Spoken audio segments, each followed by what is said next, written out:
土耳其南部与叙利亚接壤的地区2月6日清晨发生了 7.8 级的强烈地震，至少有上百建筑物倒塌。不久后，在震央附近地区又发生了一次规模 6.7 级的浅层地震。欧盟已宣布向发生 7.8 级大地震的土耳其和叙利亚派出了救援队伍，其中荷兰和罗马尼亚队伍正在路上。土耳其总统埃尔多安呼吁国际社会紧急援助。欧盟危机管理专员2月6日在推特上发表声明说，已经启动了欧盟民事保护机制。欧盟应急协调中心正在协调欧洲救援队伍的部署。根据初步报告，土耳其南部和邻国叙利亚2月6日凌晨发生的 7.8 级地震，在两国至少有1500人的死亡，并造成了广泛的迫害。根据美国地质调查局的数据，地震发生在当地时间凌晨4点17分，震央位于土耳其东南部地区，距离叙利亚边境约60公里，震源深度约为17.9千米。中国新年过后，新学期即将开始。根据中共红星新闻报道，近日上海、福建、四川、河南等多个省市取消或调整了体育中考项目，取消了男生1000米、女生800米跑项目，并要求避免过早开展中长跑等高强度、高负荷的运动项目。根据报道，这是担心中共病毒染疫康复后进行剧烈运动会造成心脏损伤等后遗症。该消息称，受中共病毒疫情影响，各市教育局对2023年9年级体育中考有关工作进行了调整，在保留立定跳远项目的基础上，将原有长跑必考项目更改为体育健康知识上机理论测试，总分值不变。此前，有专家提醒，中共病毒染疫康复后不要剧烈运动，以免病情反复，加重心脏的损伤，会发生缺氧，急性缺氧就可能导致晕倒甚至猝死。因此，在中共病毒染疫康复后至少3-4个月内不要进行剧烈运动。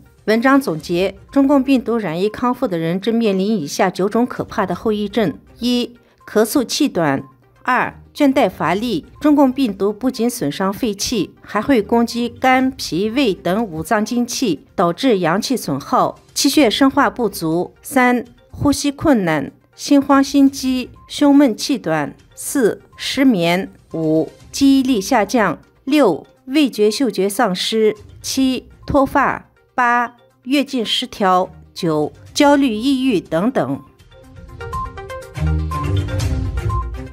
3位联合国专家2月6日表示，约有100万西藏儿童与家人失散，在中共官方设立的寄宿学校接受强迫同化。专家们认为，中国政府的做法违反了国际人权标准。法新社2月6日报道，联合国特别报告员在一份声明中警告，中国政府通过学校系统在文化、宗教和语言上同化藏人的这一政策，加剧了人们对这类学校数量增加的关切。专家指出，西藏儿童正在失去使用母语的能力，也无法用藏语自在地与父母交流，这助长了他们遭同化、侵蚀藏人的身份认同。专家们说，根据所取得的信息表明，多数藏族儿童正在接受寄宿制学校的教育，通过一系列针对西藏教育、宗教和语言机构的镇压行动，这似乎是将西藏身份强制汉化，感到震惊。除了西藏，中共在所谓新疆地区也有同样的寄宿制学校。维吾尔人的家庭、文化和信仰遭遇中共的严重迫害，维吾尔人的子女被中共政府通过寄宿制学校系统地进行文化、宗教和语言上的同化政策，强迫汉化维吾尔儿童。维吾尔人权团体曾指控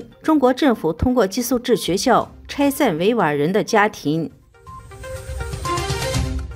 中国国资委等13个部门近期下文，支持国有企业建立非营利性医疗机构，充分发挥其在基本医疗服务提供、危急重症和疑难病症诊疗等方面的重要作用。有学者说，多年前国资委发文要求医院和国企剥离，现在又在走老路，继国企办供销社、办食堂之后，未来将重建医院。近日，中国国务院国资委、卫健委、发改委、民政部以及国家医保局等13个部门联合印发的支持国有企业办医疗机构高质量发展工作方案提出，支持具备条件的国有企业办医疗机构牵头组建医联体，发挥引领和辐射带动作用。时事评论人士表示，国企医院曾经是国企员工的一项福利，增兴旺一时，但从上世纪90年代随着社会开放逐渐衰落。2002年，国家经贸委等6部委联合发布关于进一步推进国有企业分离办社会职能工作的意见，以切实减轻国有企业的社会负担。2017年，国资委等6部门又出台国有企业办教育、医疗机构的指导意见，很多国企医疗机构要移交地方管理、关闭、撤销、重组改制。根据报道，今年1月，中国电建集团与通用技术集团医疗资源专业化整合正式签约。截止目前，通用技术集团已与20家中央或地方国有企业达成合作，共承接医疗机构339家，分布于26个省份和直辖市。武汉市医保改革引发了大规模抗议。2月8日，有上万名退休老年人围堵政府，抗议削减医药补贴。上个月，广州也发生了类似的抗议活动。随着各地推进医疗改革，类似的抗议可能会持续发生。2月8日，武汉市政府门前的广场上挤满了打着雨伞的抗议群众，政府大院内有公安戒备，当局出动了大量武警、特警戒备。民众要求市长当天做出回应，否则他们15日将去中山公园召开退休人员医保维权大会。武汉市医保改革根据2月1日的方案，退休人员个人账户每月定额划入83元，比原定削减了70%。虽然增加了门诊报销额度，但1年限额4000元，不同等级的医院报销比例不同，最低是60%。上个月在广州社保局门前，也有大批民众抗议削减医保补贴，同样是抗议广州市对医保的重大调整。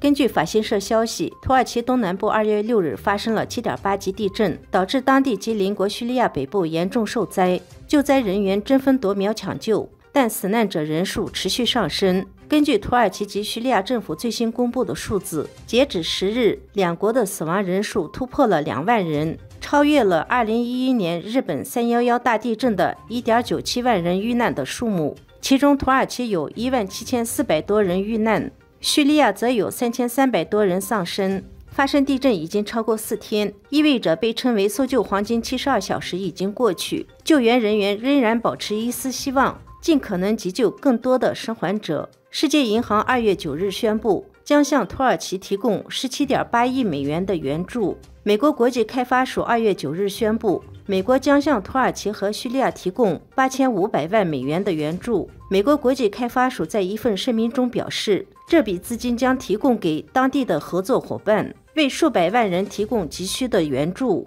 联合国秘书长古特雷斯2月9日在纽约的联合国总部呼吁各方展现团结，为生活在致命地震灾区的土耳其和叙利亚民众挺身而出，并指出叙利亚西北部的人道主义危机本来已经在恶化，这次地震让当地的需求达到了冲突以来的最高的水平，这无疑是噩梦之上的噩梦。联合国已经竭尽全力，迅速应对这场我们这个时代最严重的自然灾害之一。古特雷斯最后指出，土耳其和叙利亚人们都曾经接受、保护和援助了数以百万计的难民和流离失所的人们。面对这场洪荒之灾，强烈呼吁国际社会向土耳其和叙利亚人们展现同样的支持和慷慨。现在是时候为土耳其和叙利亚人们挺身而出。美国国会众议院2月9日上午以419对0的票数通过了就气球事件谴责中国的决议。根据美国媒体国会山网站的报道，这项决议案的发起人、众议院外交事务委员会主席、共和党籍议员迈克尔在众议院发言时说，这种事情不能任由发生，也不能没有解释。中国只懂得一件事情，那就是力量和炫耀力量。美国也必须向中国共产党展示自身的力量和实力。美国军方上周六已经击落了中国的入侵气球。报道指出，目前美国军方仍然在收集被击落气球的残骸。众议院的这项决议指责北京试图欺瞒国际社会他们对安全信息的侦查行为。决议也要求拜登政府向国会持续报告该事件的进展，以及对于气球搜集安全信息应该采取的应对办法等。众议院还要求政府提供之前中国气球飞越美国的消息。